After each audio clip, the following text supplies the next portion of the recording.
수세기 동안 예언의 바람은 고요한 한국의 산맥을 타고 불어왔으며 세대를 넘어 가장 어두운 역사 속에서도 살아남아 전해져 왔습니다. 정감록과 신비한 격암유록 같은 고대 필사본 속에 잊혀진 말들과 침묵하는 스승들의 비전들이 하나로 모여 단 하나의 시점을 가리켰습니다. 2025년 6월, 수백 년을 아우르는 예언들 중 그 어떤 것도 이 시기만큼 정확히 일치하는 것은 없었습니다. 그리고 이제 그날이 다가올수록 예감은 확신으로 바뀌어가고 있습니다. 잊혀졌던 진실이 드러나기 시작했습니다. 이것은 단순한 경고가 아닙니다. 하나의 부름입니다. 일상의 장막을 찍고 우리 모두를 한반도의 땅 아래에서 뛰는 운명 속으로 끌어들이는 계시입니다. 이 계시는 60년간 침묵을 지켜온 승려 효봉이 오랜 세월간 시간과 맺은 약속처럼 간직해온 비밀을 나누기로 결정하면서 강해졌습니다. 곧이어 또 다른 스승 석불도 반세기의 침묵을 깨고 그가 피할 수 없는 것이라 불렀던 사실을 세상에 알렸습니다. 그러나 역사의 흐름을 진정으로 바꾼 것은 국경 너머 묘향산 깊은 곳에서 일어난 사건이었습니다. 50년 동안 세상과 단절된 채 바위와 소나무 사이의 그림자처럼 살아온 한 노인이 어둠 속에서 한마디의 메시지를 들고 나왔습니다. 한국전쟁으로 가족을 모두 잃고 젊은 나이에 세상을 떠나듯 사라졌던 그, 고독을 길로 삼고 명상을 답으로 삼은 그, 정치도 권력자도 경계선도 관심 없던 그, 우주를 이해하고 절대적인 침묵 속에 삶을 바친 그가 마침내 입을 열었습니다. 그는 더 이상 본 것을 감출 수 없다고 말했습니다. 49일 밤낮을 따라 그의 눈에 비친 그 광경은 반드시 전해져야 한다고 했습니다. 한밤중 모든 것이 어둠에 잠긴 시간마다 같은 형상이 반복되었습니다. 점점 더 또렷하게 떠오르는 한 이미지, 하나로 이어진 땅, 지워진 선, 그리고 그 변화의 중심에는 누군가가 있었습니다. 한 존재, 한 남자, 왕도 아니고 전사도 아니며 대통령도 아닌 고통으로 단련된 마음과 인내로 다져진 영혼을 가진 평범한 사람이었습니다. 이런 일들이 북한의 그늘 속에서 벌어지는 동안 세계 곳곳에서도 같은 신호가 영혼들을 흔들기 시작했습니다. 히말라야에서는 라마승들이 동시에 무건의 의식을 시작했고 인도 외딴 마을의 요기들은 이번 여름 동방에서 새로운 것이 온다고 하며 깊은 명상에 들어갔습니다. 아메리카의 숲속에서 샤먼들은 동쪽 바다에서 다른 바람이 불어오고 있음을 느꼈습니다. 그들 중 누구도 서로를 알지 못했고 만난 적도 없었습니다. 하지만 모두가 침묵 속에서 같은 시기를, 같은 방향을, 같은 약속을 가리키고 있었습니다. 노현자가 첫 비전을 본 바로 그 밤, 김정은은 갑작스레 모든 일정을 취소하고 평양으로 급히 돌아왔습니다. 측근들을 모아 잠을 이루지 못하게 한 불길한 예감에 대해 경고했습니다. 남쪽에서 무언가가 올 것이라고, 무언가가 강한 힘으로 다가오고 있다고. 그러나 아무도 그 이유를 제대로 이해하지 못했습니다. 이러한 일치들은 더 이상 우연처럼 보이지 않았습니다. 마치 시간이 내면에서 스스로를 정리하고 있는 것 같았습니다. 오랫동안 흩어졌던 퍼즐 조각들이 마침내 제자리를 찾아가기 시작한 듯 했습니다. 노현자는 이름을 말하지 않았습니다. 누구를 지목하지도 않았습니다. 그저 선택받은 자는 이미 우리 곁에 있으며 6월 3일 밤 11시에 하늘이 그에게 내려올 것이라고만 말했습니다. 푸른 빛, 보이지 않는 표식, 하나의 각성덕 묘향산에 심장부 대지만큼 오래된 침묵이 깃든 그곳에 세상에서 사라지기를 선택한 한 사람이 살고 있었습니다. 그의 이름은 알려진 바 없었고 사람들은 단지 그를 노현자라고 불렀습니다. 1953년 전쟁의 불길 속에서 가족 전원을 잃은 이후 그는 소수의 제자 외에는 누구와도 말을 섞지 않았습니다. 정치도 방송도 소란과 조급함도 멀리한 채 그림자처럼 살아가기로 선택했습니다. 세상이 변하는 동안에도 그는 흐름 속의 바위처럼 움직이지 않았습니다. 지도자들이 바뀌고 체제가 오가도 그는 단 하루도 은둔처를 떠난 적이 없었습니다. 그 절대적인 침묵 속에서 그는 아무도 보지 못하는 것을 보기 시작했습니다. 어느 봄날 아침 그는 제자들을 놀라게 했습니다. 모두를 원형으로 불러 모은 뒤 전례 없는 명령을 내렸습니다. 앞으로 3일간 그 사원에는 아무도 들어올 수 없다고, 어떤 방문자도 어떤 소음도 어떤 방해도 허용되지 않는다고 했습니다. 공기는 무거운 예감으로 가득 찼습니다. 그가 조용히 말하길 자신이 본 것은 반드시 지켜져야 한다고 했습니다.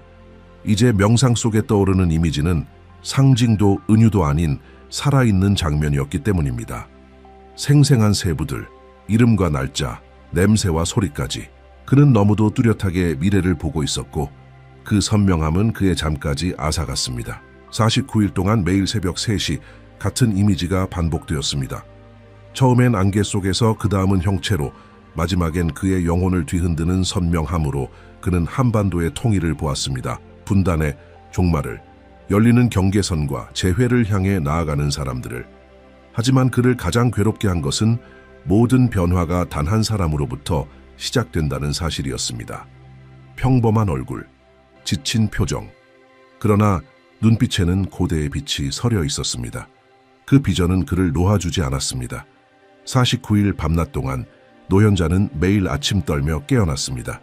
제자들은 그가 눈에 띄게 마르고 얼굴에는 몇 주 사이 수년의 세월이 흐른 듯한 고통이 새겨졌다고 전했습니다. 호흡은 짧아졌지만 그는 명상을 멈추지 않았고 보는 것을 멈추지 않았습니다. 그리고 49번째 날 모든 것이 분명해졌습니다. 그는 그 얼굴을 보았고 그 순간을 보았으며 6월 3일 밤 하늘이 열리는 장면을 보았습니다.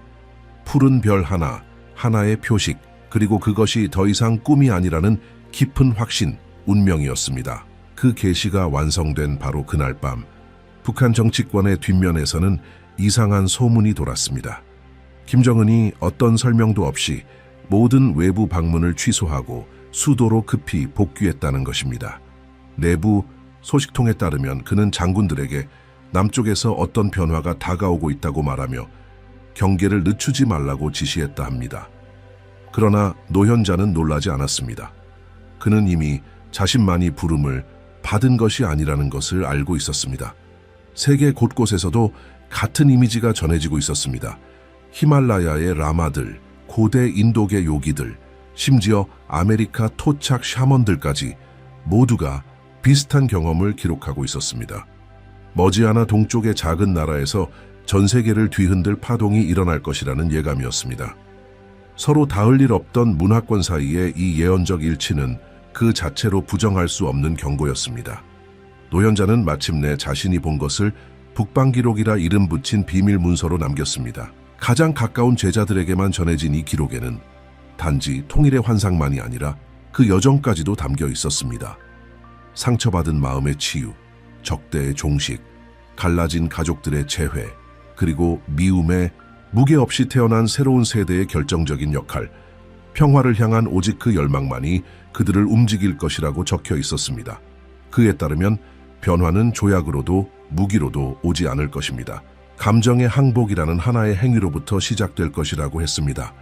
북측이 먼저 손을 내밀 것이며 그것은 진실하고도 평화롭고 예기치 못한 제안이 될 것이라고, 남측은 망설이겠지만 결국 받아들일 것이며 그러면 모든 것이 돌기 시작할 것이라고 했습니다.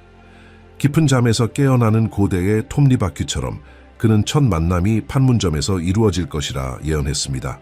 하지만 과거의 어떤 회담과도 달리 그 자리에 카메라도 공허한 약속도 없을 것입니다. 오직 눈물만이 흐를 것입니다. 70년의 침묵 끝에 흘리는 진짜 눈물. 그 순간부터 변화는 가속화되기 시작했습니다. 경제는 지금껏 본 적 없는 힘으로 다시 일어섰습니다.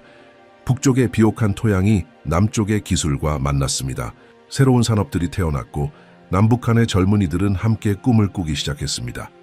음악을 나누고 생각을 나누고 희망을 나누었습니다. 국경은 더 이상 의미가 없었습니다. 그리고 스승이 묘사한 대로 온 세상이 그동안 잊혀졌던 지구의 한 조각에서 일어나는 일을 주목하게 되었습니다. 하지만 그는 경고도 남겼습니다. 통일이 시작된 지 석 달 후 하나의 흔들림이 있을 것이라고 했습니다.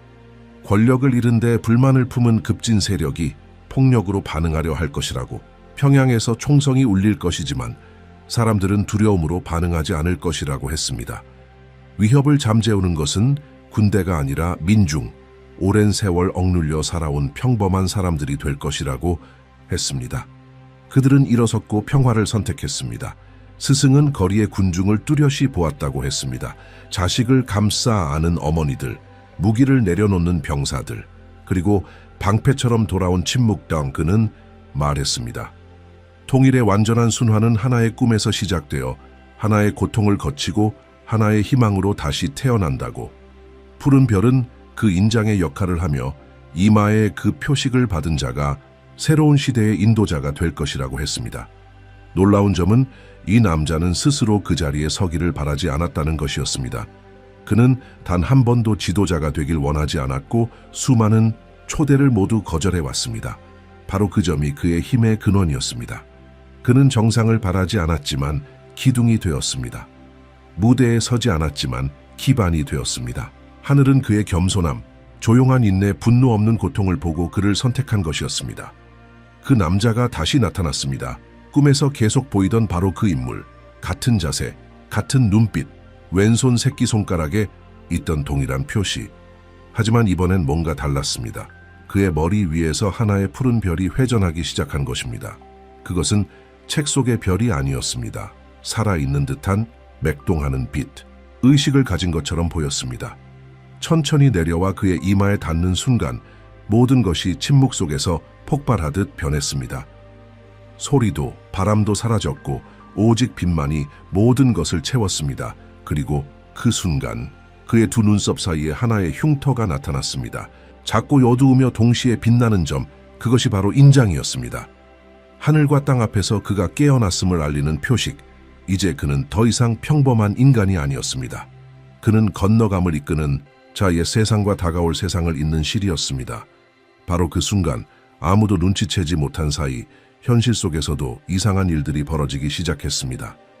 한강 위에서는 수천 마리의 물고기들이 수면 위로 떠올라 기하학적 형태의 원을 그리며 움직였고 어부들은 아무 말도 못한 채 그 광경을 지켜보았습니다. 부산에서는 철사의 무리들이 계절도 아닌데 갑자기 날아들어 하늘 위에 아무도 해석하지 못할 소용돌이 무늬를 그리며 날아다녔습니다. 제주에서는 한밤중에 비 한 방울 내리지 않았음에도 쌍무지개가 하늘에 나타나 끝이 보이지 않는 어둠 속을 잠시나마 빛으로 물들였습니다. 언론은 이를 설명하려 했습니다. 기상학자들은 기후변화라고 했고 과학자들은 자기장 현상이라 말했습니다. 하지만 전문가들조차 마음속 깊은 곳에서는 뭔가 더 있다는 것을 알고 있었습니다. 그 패턴은 너무도 정교했고 그 일치는 너무도 불가능했습니다. 아무것도 딱 들어맞지 않았습니다. 그리고 북쪽 평양에서는 정권 스스로도 무언가가 바뀌었음을 느꼈습니다. 기밀 소식통에 따르면 김정은은 그 새벽 급히 비상회의를 소집했다고 합니다. 그의 목소리는 떨렸고 억눌린 채 이렇게 말했다고 합니다. 공기 속에 뭔가 달라졌다. 그는 설명할 수 없었지만 모든 레이더와 위성, 감시체계를 남쪽으로 집중하라고 명령했습니다. 그리고 절대 침묵을 지시했습니다. 그는 단 한마디를 더했습니다. 오늘 땅은 움직이지 않고 움직였고 하늘은 우리에게 눈을 깜빡였다. 그의 참모들은 아무 말도 하지 못했습니다.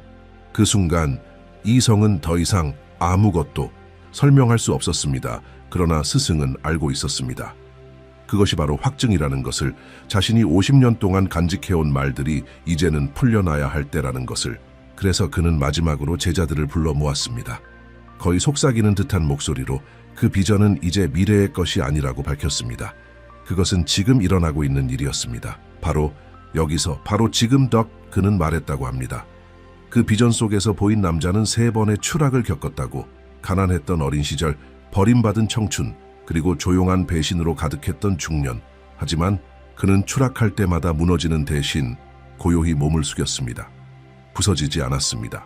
그는 고통을 마치 주머니 속에 꺼지지 않은 등불처럼 간직하며 켜질 순간을 기다렸습니다. 그는 분노하지 않았고 인정받기를 바라지도 않았습니다. 그 점이 바로 그를 존귀하게 만든 이유였습니다. 존귀하게 만든 이유였습니다. 하늘이 그를 선택한 것은 그가 애원하지 않았기 때문이었습니다. 외치지 않았기 때문이었습니다. 그저 거기 있었기 때문이었습니다. 스승은 말했습니다.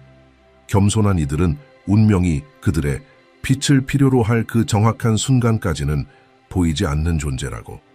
그리고 그 순간이 바로 지금 도래한 것입니다. 나중에 제자들은 밝혔습니다. 스승이 이 모든 이야기를 들려줄 때 그는 눈물을 흘리고 있었다고. 하지만 그것은 고통의 눈물이 아니었습니다. 평생 하나의 신호를 기다려온 이가 마침내 그것을 목격했을 때 흐르는 조용한 감동의 눈물이었습니다. 그의 눈은 붉게 물들었지만 단단했고 충만해 있었습니다. 우리는 안다는 것으로 기억되는 것이 아니라 들었다는 것으로 기억될 것이다. 스승은 그렇게 말했습니다. 그리고 그 등잔불 아래 작은 방에서 침묵은 목소리를 가졌습니다. 그리고 바로 그 침묵 속에서 다른 계시들이 모습을 드러내기 시작했습니다. 스승에 따르면 깨어나는 것은 단 한 사람만이 아닐 것이라고 했습니다. 100명, 그 다음 1000명, 그리고 수백만 명의 마음이 반응하기 시작할 것이라고, 한국의 여러 지역에 있는 평범한 이들이 꿈을 꾸기 시작할 것이라고 했습니다. 다리들이 닫히고 문이 열리는 꿈, 푸른 빛이 하늘을 가로지르는 꿈, 그들은 서로를 알지 못할 것입니다. 하지만 모두 같은 진동으로 연결될 것입니다. 스승은 말했습니다. 정확히 1000명의 영혼이 같은 밤에 같은 표식을 꿈에서 볼 것이라고. 한 남자의 머리 위에 떠오른 푸른 별, 그리고 꿈에서 깨어났을 때 그들은 확신할 것이라고 했습니다. 그가 누구인지 알게 될 것이라고. 이름으로 아는 것이 아니라 진동으로, 감정으로, 말없이 이루어지는 인식으로, 깨어난 영혼만이 이해할 수 있는 방식으로, 그리고 깨어있는 자들에게는 이미 신호들이 늘어나고 있을 것이라고 했습니다. 이유 없이 피어나는 마른 식물들, 이상한 지도를 조용히 그리는 아이들, 무언가를 기다리는 듯 행동하는 동물들, 이유 없이 깜빡이는 빛들, 꿈속에서 들리는 목소리들, 기다리라고 속삭이는 소리들, 오랜 세월 침묵을 택했던 그 노연자는 알고 있었습니다. 자신이 말하고 있는 것이 단지 하나의 장소나 민족에 관한 것이 아니라는 걸. 그는 인간의 영혼 안에 있는 한 지점을 말하고 있었던 것입니다. 고통이 자비와 만나는 그 지점, 절망이 아닌 기억 때문에 눈을 안으로 돌리는 그 순간, 그리고 그 기억 속에서 잊혀졌던 사명이 다시 떠오릅니다. 연결의 사명, 치유의 사명, 섬김의 사명, 어둠뿐이던 고세의 빛을 다시 켜는 사명. 그가 본 그 형상은 단지 한 사람이 아니었습니다. 그것은 하나의 원형이었습니다. 고통을 지나가면서도 마음을 잃지 않는 이들이 될 수 있는 존재의 살아있는 구현이었습니다. 그는 얼굴을 지니고 있었지만 그 얼굴은 수많은 이들의 반영이었습니다. 그의 이름이 드러나지 않은 이유는 그가 동시에 하나이면서 여럿이기 때문이었습니다. 그는 찾지 않지만 불리는 자, 무대에 서지 않지만 기초를 지탱하는 자, 외치지 않지만 그의 침묵이 구조를 흔들 만큼 깊이 진동하는 자였습니다. 신호들은 승인을 필요로 하지 않습니다. 그것들은 이미 주어졌습니다. 꿈은 이미 꿨고 눈물은 이미 흘렀습니다. 이제 하늘 위에는 오직 큰 시작 직전에만 나타나는 특별한 종류의 침묵이 떠 있습니다. 들을 줄 아는 이들은 압니다. 느낍니다. 두려움이 아니라 인식에서 태어난 고요함으로 반응합니다. 오래전 약속된 무언가가 마침내 가까워지고 있다는 느낌. 그것이 그들에게 다가오고 있습니다. 하늘에서 내려오는 푸른 별, 선택받은 자의 이마를 누르는 인장, 그리고 그 빛이 꺼지며 그의 내면에서 더 큰 것이 깨어나는 순간, 그것은 비유가 아닙니다. 그것은 영적 언어입니다. 눈에 보이지 않는 세계가 표면 너머에서 살아가는 자들과 소통하는 방식입니다. 스승이 1000개의 영혼이 같은 꿈을 꿀 것이라 했을 때 그는 통계를 말한 것이 아니었습니다. 그는 숨겨진 교향곡을, 신성한 정열을, 조용한 소환을 밝히고 있었던 것입니다. 그리고 그 소환은 내일의 일이 아닙니다. 이미 시작되었습니다. 세상이 겉모습을 바꾸지 않아도 예언은 이루어질 수 있습니다. 마음이 기울고 눈빛이 마주치고 내면의 진실 앞에서 두려움이 힘을 잃기만 하면 되는 것입니다. 분열을 일으키던 힘들이 스스로 힘을 잃는 순간이 있습니다. 그 순간이 바로 진정한 통합이 태어나는 때입니다. 권력의 손이 아닌 민중의 마음에서 스승은 언제나 진정한 기적은 국가들의 통합이 아니라 영혼들의 화해라고 믿었습니다. 가장 어려운 것은 지리적 경계를 지우는 일이 아니라 인간 내면에 세워진 보이지 않는 벽을 녹이는 것이라 했습니다. 그는 알고 있었습니다. 그 비전 속의 사내가 자신의 사명을 이루기 위해서는 가장 어려운 길을 선택해야만 한다는 것을, 겸손의 길, 내려놓음의 길, 자만 없는 진실의 길. 그래서 그 예언은 그렇게 조심스럽게 전해졌습니다. 왜냐하면 그 표식을 지닌 자조차 실패할 수 있기 때문입니다. 선택은 보장되어 있지 않습니다. 단 한 번도 그랬던 적이 없습니다. 심장이 한 번 뛸 때마다 그 길은 다시 쓰여집니다. 그리고 그 사람은 아무리 운명 지어진 자처럼 보여도 여전히 용기를 필요로 하는 문 앞에 서 있습니다. 자만에 빠지지 않을 용기, 압박에 굴복하지 않을 용기, 대부분의 이들이 잊고 지낸 장소에서 들려오는 부름을 들을 수 있는 용기 앞으로 올 일은 돌에 새겨진 것이 아닙니다. 그것은 영에 새겨져 있습니다. 그리고 영은 이 여정을 함께하는 모두의 집단적 진동에 의해 형성됩니다.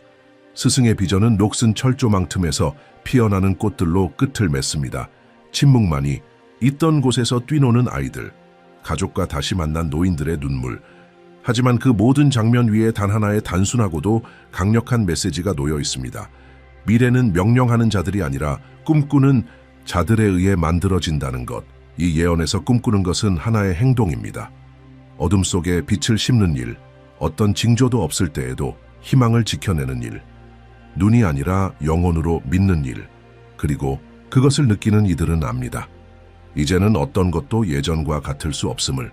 왜냐하면 들판은 이미 비옥해졌고 하늘은 이미 열리기 시작했기 때문입니다. 무언가가 오고 있습니다.